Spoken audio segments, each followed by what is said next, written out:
పెళ్ళయ్యాక wife torture పెడుతుందని, ఆఫీస్‌లో వర్క్ ఎక్కువయిందని, రోజు మందు తాగుతున్నారా?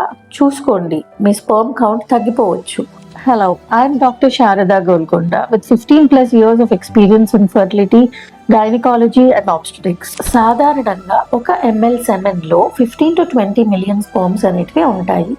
మందు తాగడం వల్ల ఫ్రీ రాడికల్స్ అనేటివి బాడీలో ఎక్కువ అయ్యి ఈ స్పర్మ్ కౌంట్ తగ్గిపోతూ వస్తాయి. క్రానిక్ డ్రింకింగ్ వల్ల మీ టెస్టోస్టిరాన్ అనే హార్మోన్ తగ్గిపోవడము, మీ బాడీలో ఉన్న ఫిమేల్ హార్మోన్స్ పెరగడం అనేది జరుగుతుంది. ఈ చేంజెస్ వల్ల రిప్రొడక్టివ్ హెల్తే కాదు, మీ సెక్షువల్ హెల్త్ కూడా ఇబ్బంది పడే అవకాశం ఉంటుంది. దీనికి ఉన్న ఒకటే సొల్యూషన్, స్టాప్ డ్రింకింగ్. ఈ రోజు మీరు ప్రొడ్యూస్ చేస్తున్న స్పర్మ్స్ మీ బాడీలో 3 to 6 months ముందే మ్యానుఫ్యాక్చరింగ్ స్టార్ట్ అవుతుంది.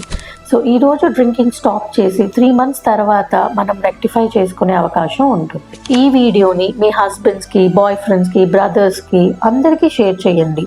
మేల్ రిప్రొడక్టివ్ హెల్త్ గురించి చాలా తక్కువగా మాట్లాడతారు, కానీ అది చాలా ఇంపార్టెంట్.